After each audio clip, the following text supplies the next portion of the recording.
previously on The Report. They were absolutely convinced that they needed to get these emails in order to damage Hillary Clinton, and they really didn't care whether or not this was really the Russian government or whether they were being duped. Stone was one of the Trump campaign's sources about future WikiLeaks releases. Peter Smith became mildly obsessed by this notion. Guys, I got a weird Twitter DM from WikiLeaks. See below. Leaning on the horn, on the alarm, breaking the glass, everything, saying the Russians are meddling in our elections, and this is real and this is serious, and we got to pay attention to this.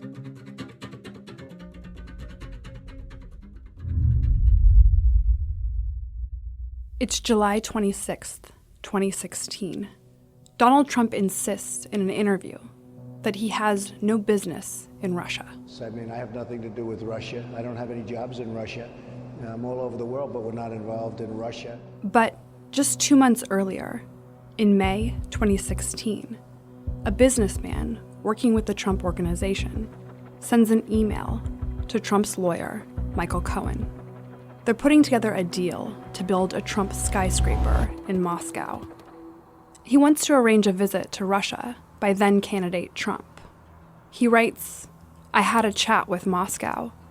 Assuming the trip does happen, the question is before or after the convention." He's referring to the Republican National Convention, which is set to take place in Cleveland over the summer. Cohen responds, "My trip before Cleveland. Trump, once he becomes the nominee, after the convention."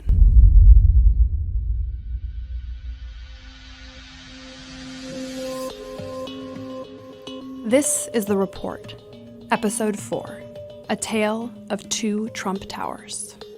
I have no deals in Russia. I have no deals that could happen in Russia because we've stayed away.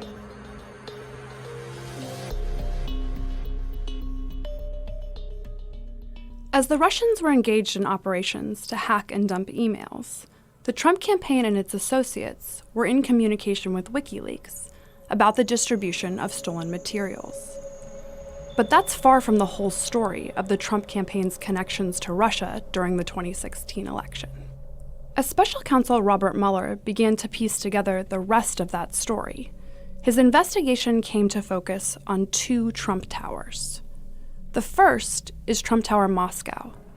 Beginning all the way back in 2013 and through the spring of 2016, the Trump Organization is pursuing a project to build a skyscraper in Russia. For a long time, the plans for Trump Tower Moscow have gone nowhere. But when Donald Trump announces he's running for president, things start to get interesting. It remains to be seen if the Trump brand still carries the same cachet. Donald Trump's name has been slapped on everything from his television show The Apprentice to mattresses. Soon, those signature buildings began popping up all over the Big Apple, and later, across the country. The real estate tycoon is betting the value of his brand name will help him continue to strike lucrative deals. The president's former fixer pleads guilty on a charge of lying to Congress about a plan for a Trump Tower in Moscow. The president yesterday denying he did any deal in Russia, but also saying there'd be nothing wrong with pursuing overseas business as a candidate for president if he had. We have new Twitter reaction from the president just this morning where he describes his behavior during the campaign as very legal and very cool. And then there's the Trump Tower, New York. That's the site of a now infamous meeting that took place on June 9th, 2016. That day, Donald Trump Jr., Jared Kushner, and Paul Manafort meet with alleged representatives of the Russian government who are offering dirt on the Clinton campaign.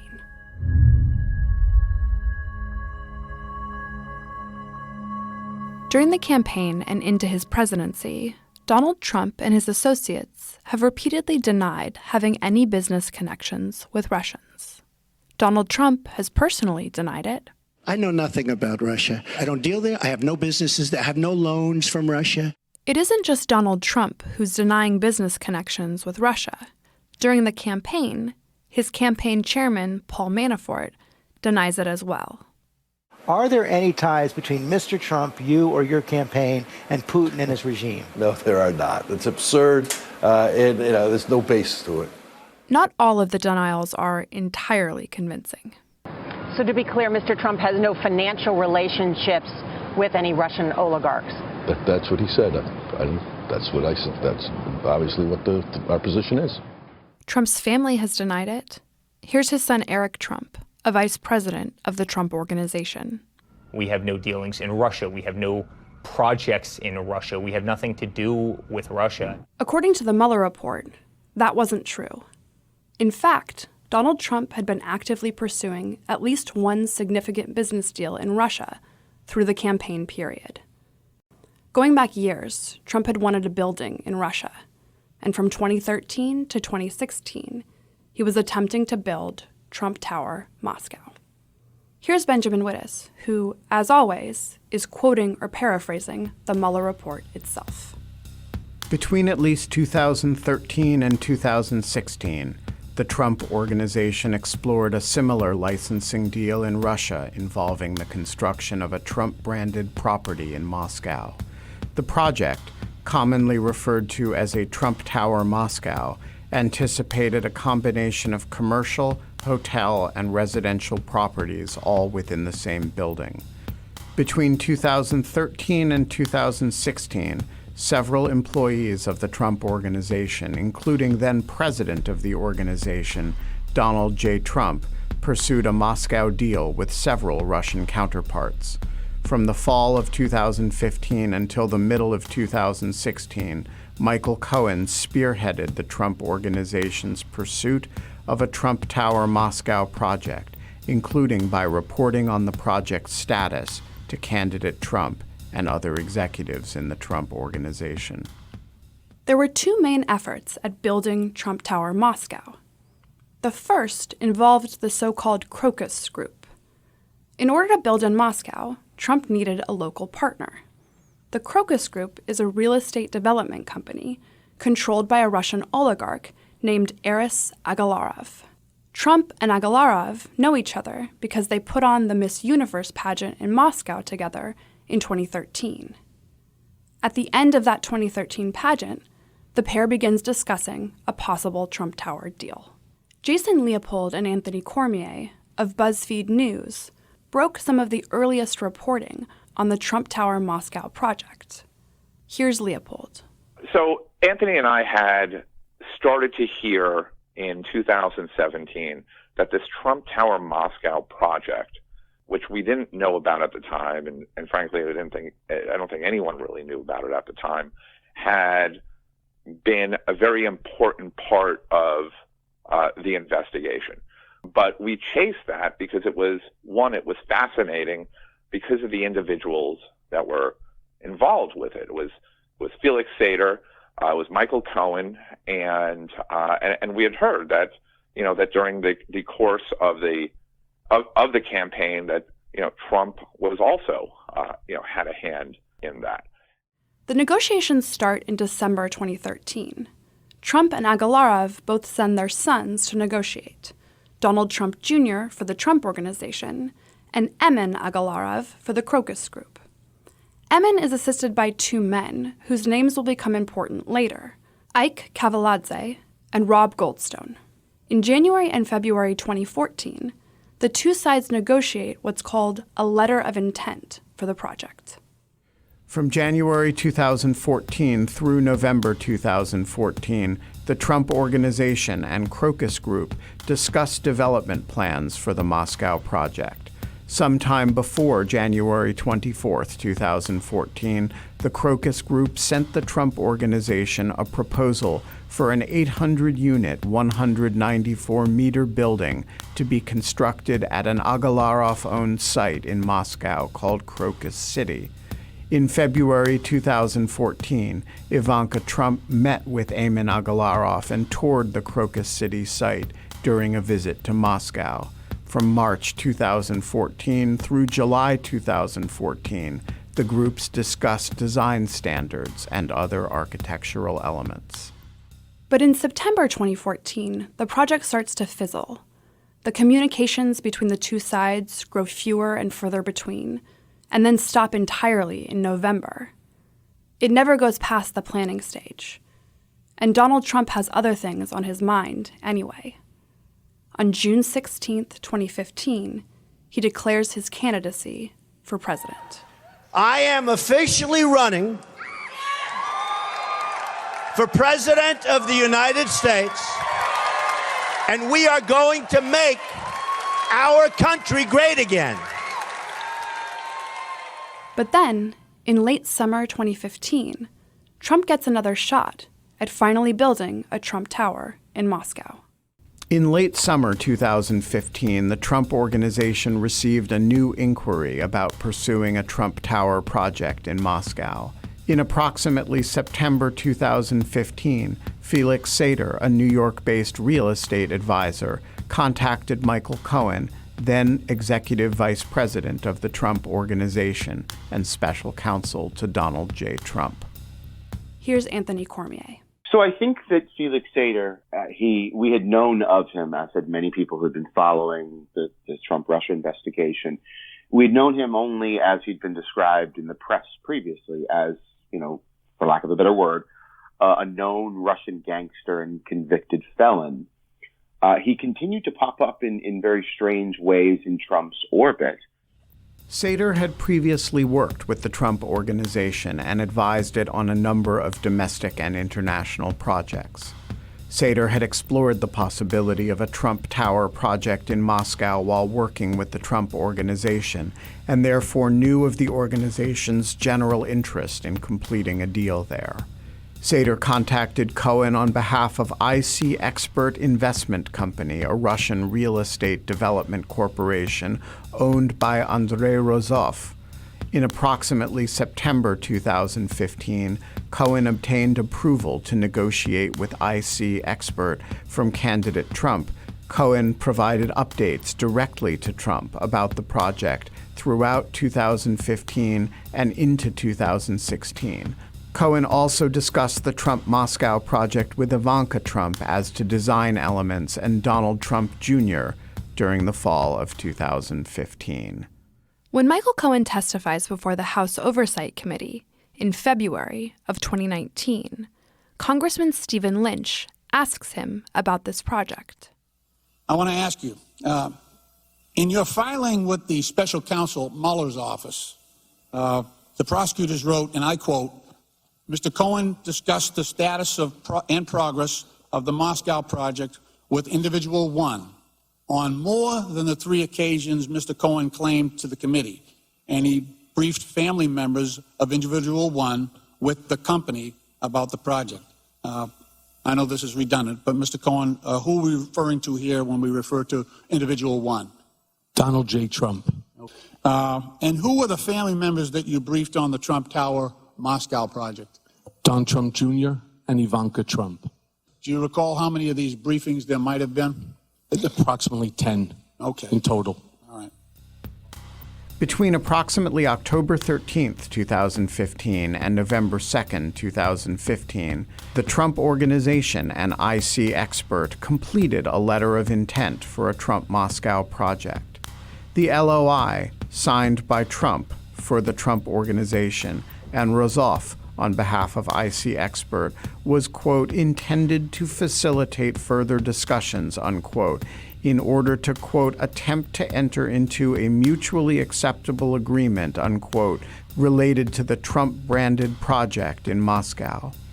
The Trump Organization stood to earn substantial sums over the lifetime of the project without assuming significant liabilities or financial commitments. It didn't take long for those involved in the deal to tie the Trump Tower Moscow project to Trump's political fortunes in the United States. On November 3, 2015, the day after the Trump Organization transmitted the LOI, Sater emailed Cohen suggesting that the Trump Moscow project could be used to increase candidate Trump's chances at being elected, writing, "Buddy, our boy can become president of the USA and we can engineer it. I will get all of Putin's team to buy in on this. I will manage the process. You and I will get Donald and Vladimir on a stage together very shortly. That, the game changer," unquote. Later that day, Sater follows up again, writing, Donald doesn't stare down, he negotiates and understands the economic issues, and Putin only wants to deal with a pragmatic leader, and a successful businessman is a good candidate for someone who knows how to negotiate. America's most difficult adversary agreeing that Donald is a good guy to negotiate. We can own this election. Michael, my next steps are very sensitive. With Putin's very, very close people, we can pull this off. Michael, let's go. 2 boys from Brooklyn getting a USA president elected. This is good. Really good. Here's Anthony Cormier again. You could sort of fast forward to the mid-2000s where he's still working for the Trump Organization and his sort of old friend, Michael Cohen. These two guys are good friends. They're in the mid-2000s. They're working deals. Felix has to take a step back. And when he does, Michael ascends. Michael Cohen becomes the go-to guy, the sort of fixer character that we all know him to be now. And so when the president begins his improbable run to the White House, Felix gets a brilliant idea and says, let's do it. Essentially, Russians didn't place a whole lot of cachet in Trump. He didn't carry a whole lot of weight overseas. They weren't willing to pay a premium for a Trump name on their building. But as he began to say nice things about Russia, began to flatter President Putin, Felix saw that as an opportunity to take advantage. And so Felix returns to his old buddy Michael Cohen and says, let's get this tower built. They begin with the letter of intent. According to Cohen, he doesn't really consider the benefits of the deal to Trump's political candidacy at the time. Neither Trump nor anyone in the campaign talks about the political implications of Trump Tower Moscow. In fact, Trump's focus is on a contrary proposition: how his candidacy could help his business. Mr. Trump would often say this campaign was going to be the greatest infomercial in political history. Because of the size of the project, Cohen and Sater believe they need buy-in from the Russian government. Here's journalist Julia Yaffe on what it takes to work with the Russian government on luxury real estate deals. So the first thing is, when you do, real estate is one of the most corrupt, politically connected industries. You need to have political approval to build your stuff, which means you need to pay off the right people in politics, et cetera. So you need kind of a local Sherpa to help you do that. You need a local partner, a good local partner who knows the ropes, who can get you all the permits. And of course, the more permits you have, the more opportunities for corruption there are. It's a very Byzantine, very corrupt, politically treacherous industry, and you really got to have a good local partner to Sherpa you through it. The other problem that they ran into was the way Trump builds buildings is not the way Russians build buildings.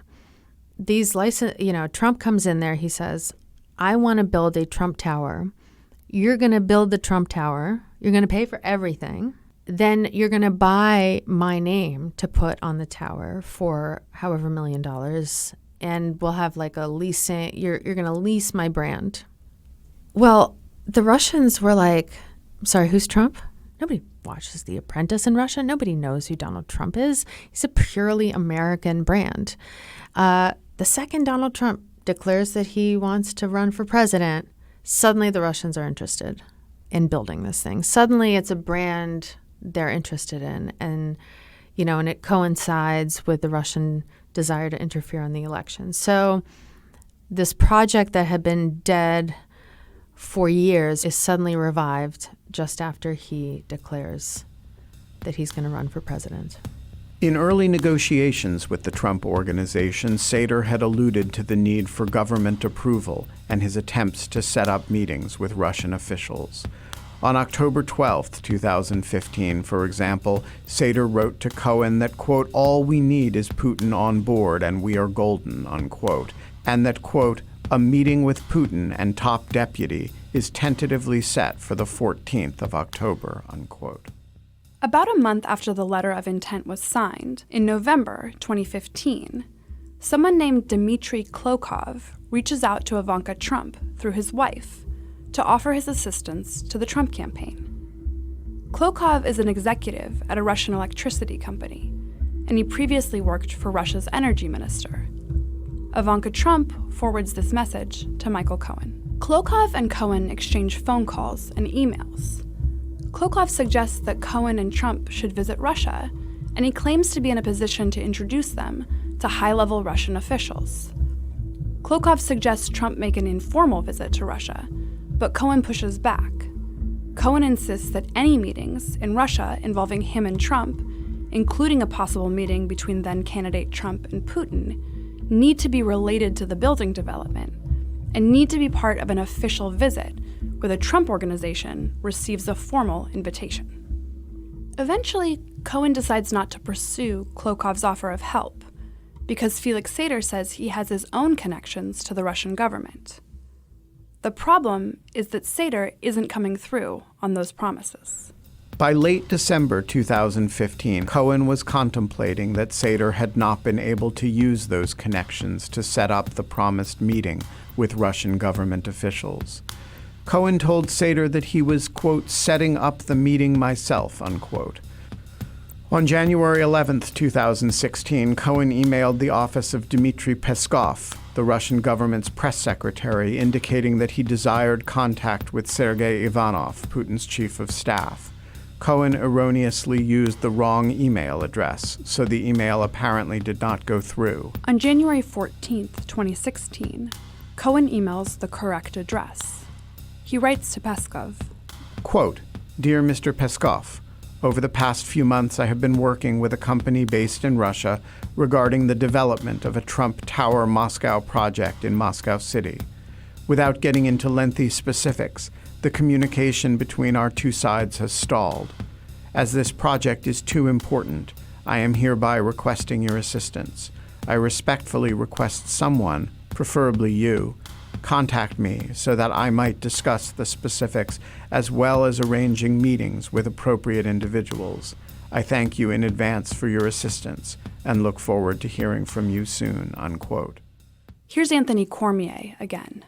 Sometime in January, late January, Michael Cohen, after he's sort of blown up at Felix and the deal looks like it's on the rocks, Michael Cohen takes this unusual gambit and he writes a letter, an email, to a sort of general press inquiry email account controlled by the Kremlin, wherein he asks Mr. Peskov for a meeting. He essentially says, I need your help. I respectfully request someone, preferably you, contact. Julia Yaffe says the exchange is puzzling.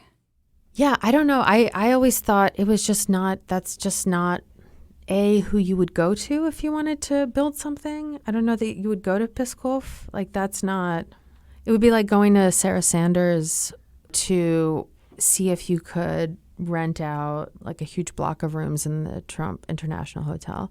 It's like, I'm sure eventually like somebody might respond to you, but it's maybe not the most straightforward thing. And also the fact that he didn't have his personal email or every journalist I have in my phone right now, I can show you, I have 4 cell phone numbers for Dmitry Peskov. I have his email. Like any journalist, anybody, Felix Sater, who constantly brags about all these connections he has, couldn't provide him with a normal email to the only accessible member of the Kremlin. They're right to try to find a powerful political sponsor for this. It's just the way they went about doing it was a head scratcher for me. Before he began cooperating, Michael Cohen told Congress and the special counsel's office that he never received a response to that email, and that he terminated any work on the Trump Tower Moscow project as of January 2016. That, it turns out, was a lie. Here's Cohen again, appearing before the House Oversight Committee in February 2019. The last time I appeared before Congress, I came to protect Mr. Trump. Today, I am here to tell the truth about Mr. Trump. I lied to Congress when Mr. Trump stopped negotiating the Moscow Tower project in Russia. I stated that we stopped negotiating in January of 2016. That was false. Our negotiations continued for months later during the campaign. In reality, Cohen had received a response in his outreach to Peskov. On January 20th, 2016, Cohen received an email from Elena Polyakova, Peskov's personal assistant. Shortly after receiving Polyakova's email, Cohen called and spoke to her for 20 minutes. Cohen described to Polyakova his position at the Trump Organization and outlined the proposed Trump-Moscow project. Cohen requested assistance in moving the project forward, both in securing land to build the project and with financing. According to Cohen, Polyakova asked detailed questions and took notes, stating that she would need to follow up with others in Russia. Cohen could not recall any direct follow-up from Polyakova or from any other representative of the Russian government. However, the day after Cohen's call with Polyakova, Sater texted Cohen, asking him to, quote, "call me when you have a few minutes to chat. It's about Putin. They called today," unquote. At the end of January 2016, Sater arranges for a Russian businessman to invite Cohen to Moscow, purportedly in connection with one of Russia's largest banks. The invitation is for Cohen to come for a work visit to discuss the Trump Tower project and to, quote, coordinate a follow-up visit to Moscow by Mr. Donald Trump, end quote. The late January communication was neither the first nor the last time that Cohen contemplated visiting Russia in pursuit of the Trump-Moscow project. Beginning in late 2015, Sater repeatedly tried to arrange for Cohen and candidate Trump, as representatives of the Trump Organization, to travel to Russia to meet with Russian government officials and possible financing partners.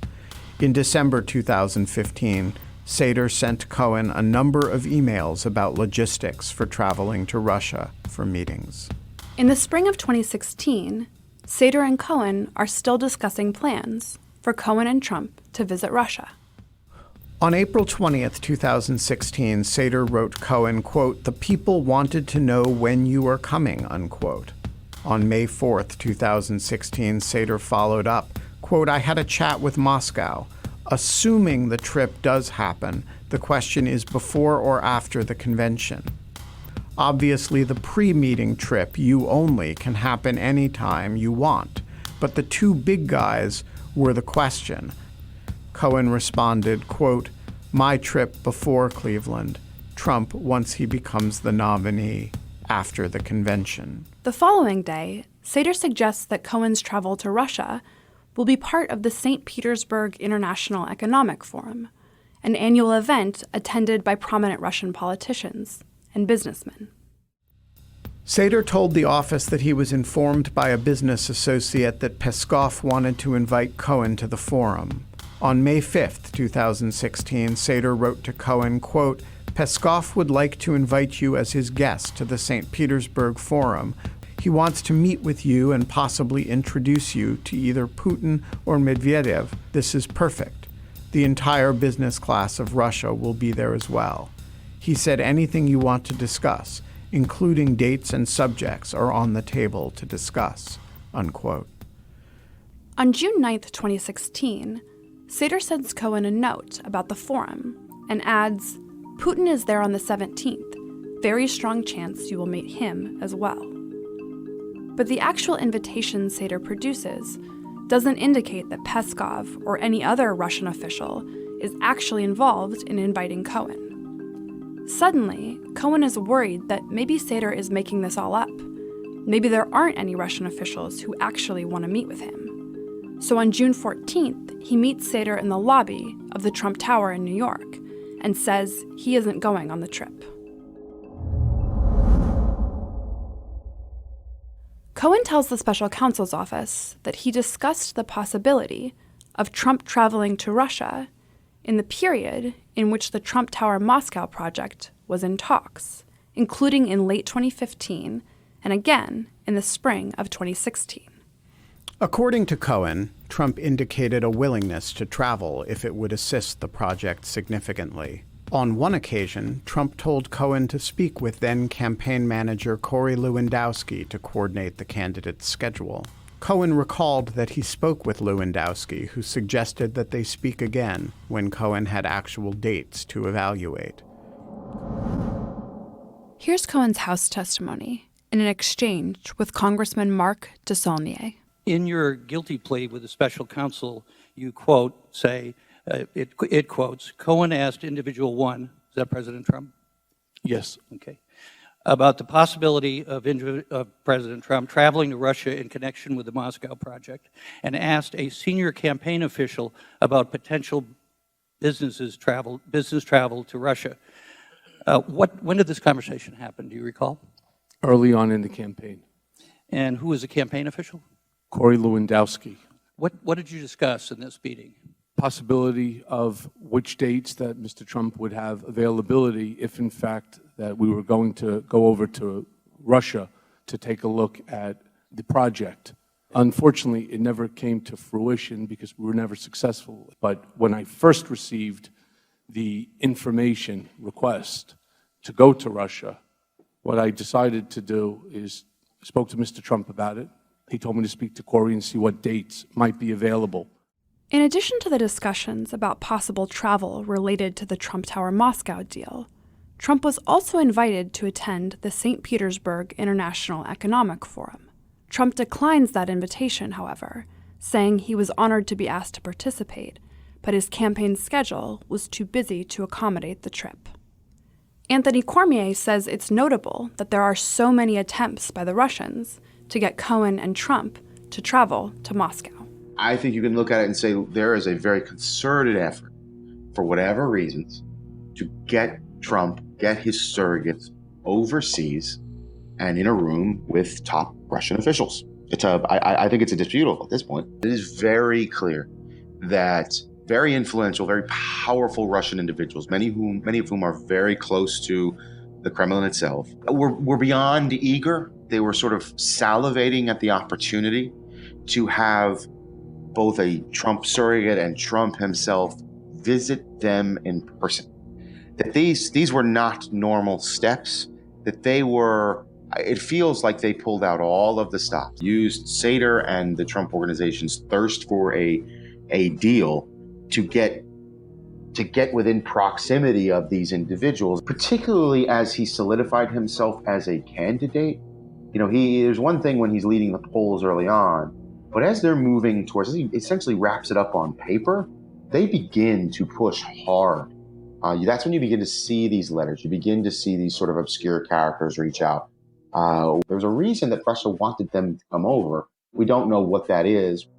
So why does Cohen lie to Congress and the special counsel's office about the timeline of the Trump Tower Moscow negotiations? After all, these are the lies that eventually send Cohen to jail. Why not just admit that the Trump Organization has been pursuing a deal in Moscow through the spring of 2016? According to Michael Cohen, he lied because that's what Trump wanted him to do. Mr. Trump did not directly tell me to lie to Congress. That's not how he operates. In conversations we had during the campaign, at the same time I was actively negotiating in Russia for him, he would look me in the eye and tell me there's no Russian business, and then go on to lie to the American people by saying the same thing. In his way, he was telling me to lie. You need to know that Mr. Trump's personal lawyers reviewed and edited my statement to Congress about the timing of the Moscow Tower negotiations before I gave it. So to be clear, Mr. Trump knew of and directed the Trump-Moscow negotiations throughout the campaign and lied about it. He lied about it because he never expected to win.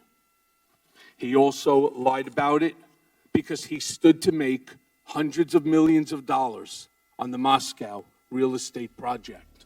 And so I lied about it too.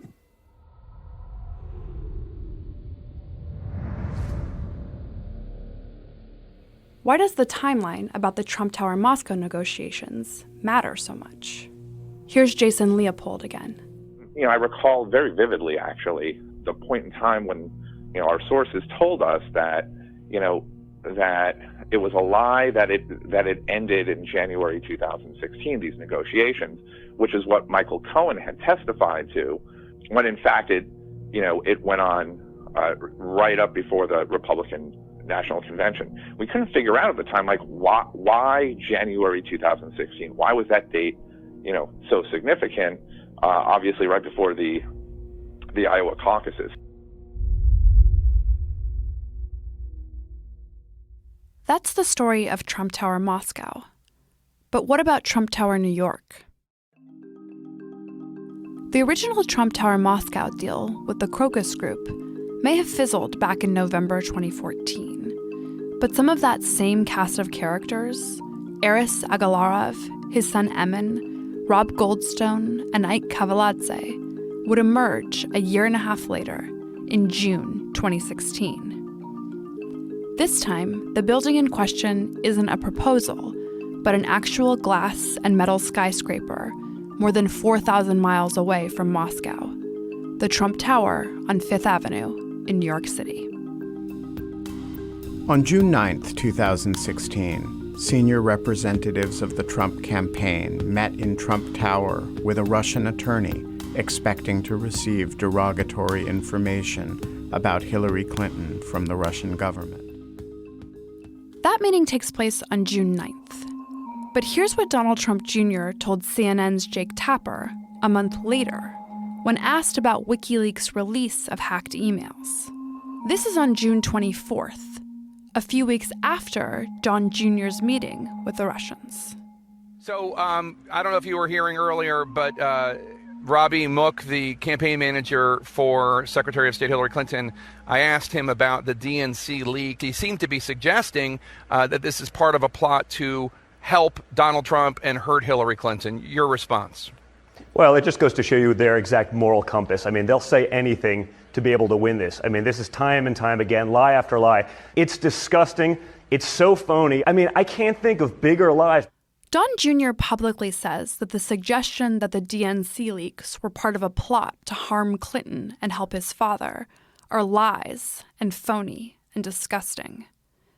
But just a month earlier, he'd received an email offering to set up a meeting to pass on incriminating information the Russian government had about Clinton to the Trump campaign as, quote, part of Russia and its government's support for Mr. Trump. And Don Jr. doesn't say the offer is disgusting. Instead, he replies, if it's what you say it is, I love it.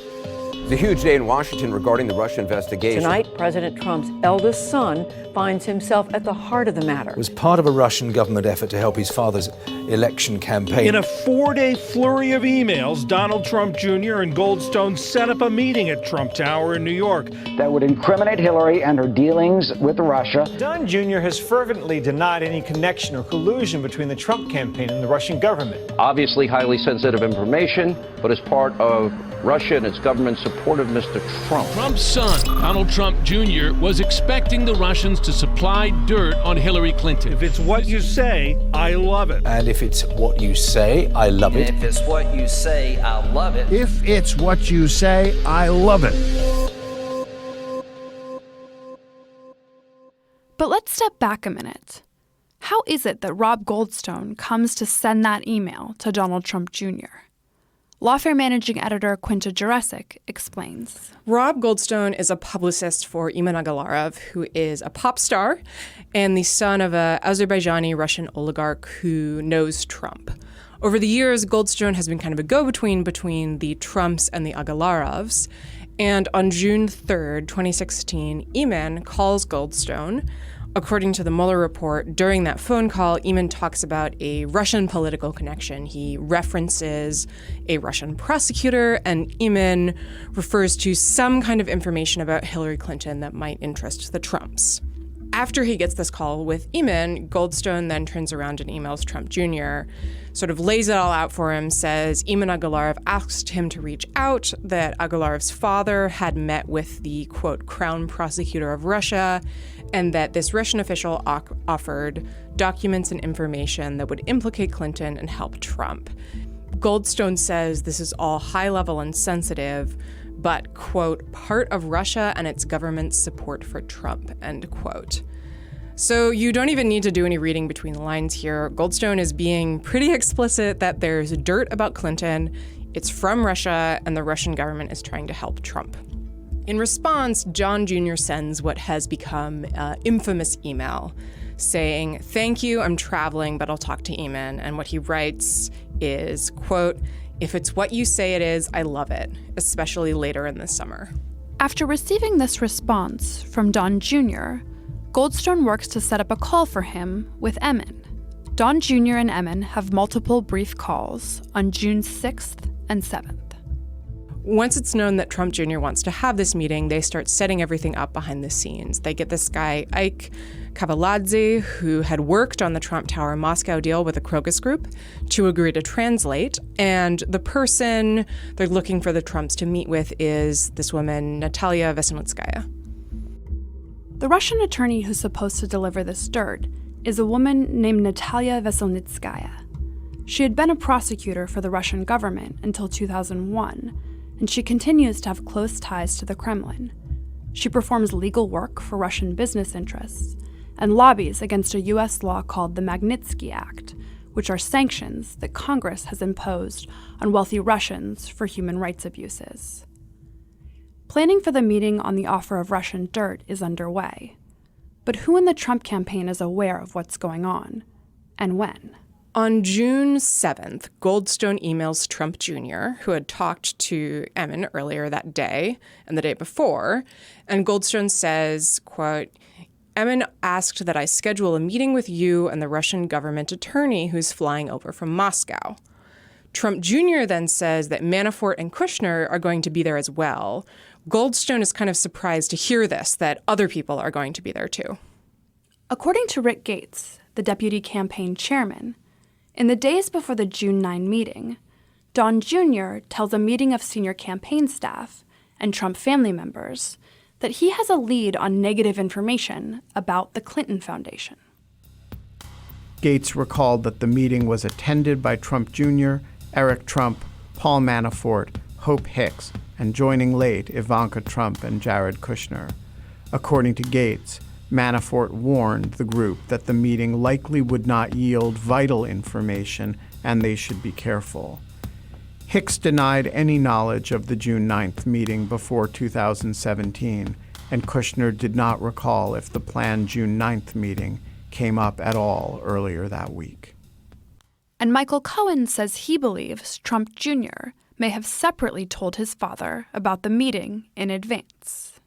I remember being in a room with Mr. Trump, probably in early June of 2016, when something peculiar happened. Don Trump Jr. came into the room and walked behind his father's desk, which in and of itself was unusual. People didn't just walk behind Mr. Trump's desk to talk to him.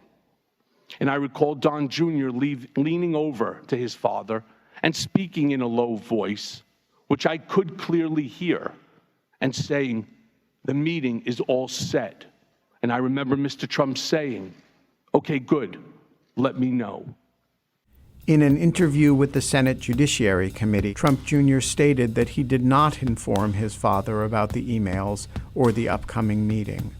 Similarly, neither Manafort nor Kushner recalled anyone informing candidate Trump of the meeting, including Trump Jr. President Trump has stated to this office, in written answers to questions, that he has, quote, "no recollection of learning at the time," unquote, that his son, Manafort, or Kushner, quote, was considering participating in a meeting in June 2016 concerning potentially negative information about Hillary Clinton, unquote. The day of the meeting arrives. On June 9th, the group gathers in Trump Tower, New York. Trump Jr., Manafort, and Kushner are there, and so are Veselnitskaya, Goldstone, and Kavaladze. They also bring along Rinat Akhmetshin, who's a former Soviet military officer turned Washington lobbyist, and with him is an additional Russian interpreter. The meeting lasts about 20 minutes, and it doesn't go as planned for either side. Here's Julia Yaffe discussing Donald Trump Jr. He is told that the Russian government has some dirt on Hillary Clinton, and it's sending this emissary, Natalia Veselnitskaya, to bring it to him. And he says, if it's what you say, I love it. Like, he's there for dirt. And I think that's kind of where the meeting goes off the rails, where the dirt that Veselnitskaya is bringing is kind of peripheral dirt. The dirt that the Russians bring isn't Hillary Clinton's hacked emails. Instead, it's some purported information about a critic of the Kremlin named Bill Browder and the Ziff brothers, who are Americans with business in Russia. Veselnitskaya stated that the Ziff brothers had broken Russian laws and had donated their profits to the DNC or the Clinton campaign. According to Akhmetshin, Trump Jr. asked follow-up questions about how the alleged payments could be tied specifically to the Clinton campaign, but Veselnitskaya indicated that she could not trace the money once it entered the United States. Kavaladze similarly recalled that Trump Jr. asked what they have on Clinton, and Kushner became aggravated and asked, quote, "What are we doing here?" unquote. She did bring him what she thought was dirt, right? It was kind of a bait and switch. She did bring him what the Russian government thought would be dirt, which is that the Clintons had accepted money at some point from these financier brothers. This would be effective kind of compromise on Hillary Clinton. And then she wanted to talk about her main issue all these years, which is her work, often on behalf of the Russian government, to repeal the Magnitsky Act. But framing it as repealing the adoptions ban, which was a totally strange and incongruous ban put in place by the Kremlin to punish its own orphans for America punishing Russia for its corruption. Very strange. But the meeting, she starts talking about that. It's very clear that the Trump people in the room don't really understand what she's talking about, are definitely not interested. They think the dirt she brought them is not really good. Jurecic explains the connection between the Magnitsky Act and adoptions. Basically, the short version is that the Magnitsky Act is a set of sanctions imposed by the U.S. government. In retaliation, Russia banned U.S. adoptions of Russian children. So when Veselnitskaya says that this is about repealing this adoptions ban, that is more or less a code for the Magnitsky Act being repealed. The Trump team may be annoyed to find themselves discussing the Magnitsky Act, but to the Russian participants, the subject is a very important one.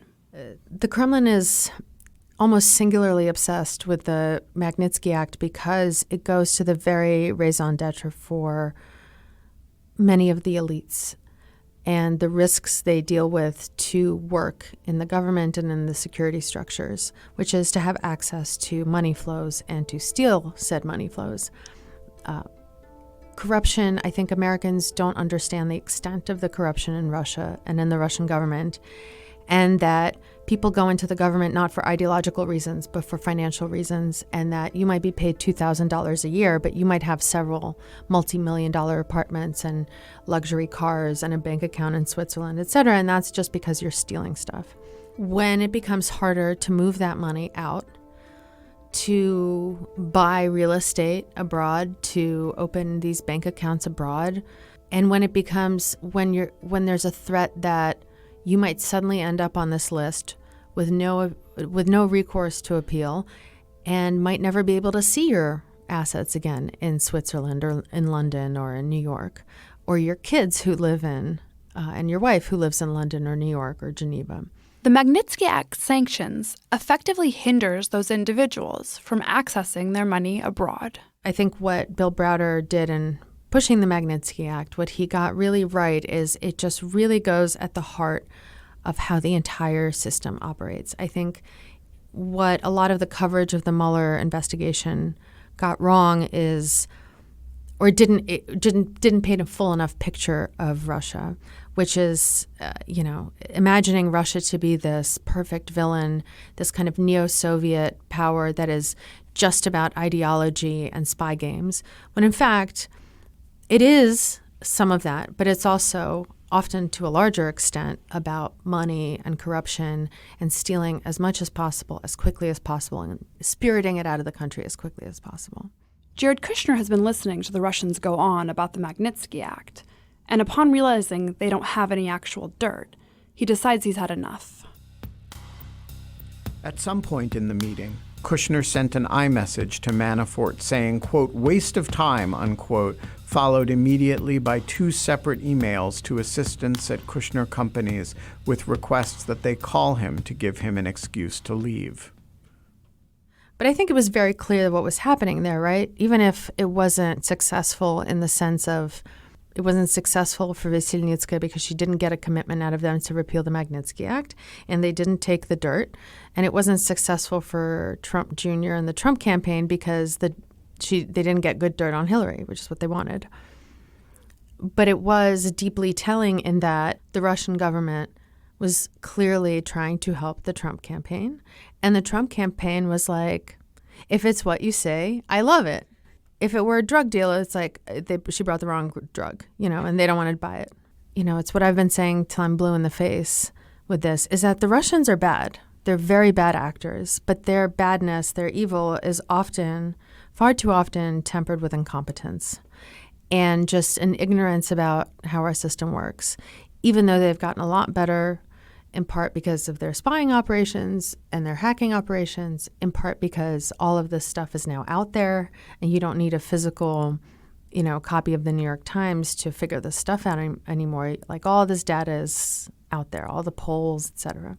But they still don't quite understand our political system enough to understand that maybe this wasn't the best dirt to bring to the trumpet, like that this might just not be interesting to them. And for them, the Magnitsky Act is such a thorn in their sides. They want so badly to have it repealed that they just needed to get in their priority was, sure, we'll help you with the election, but we also, we'll especially help you with the election if you commit to undoing this law that really, really hurts us.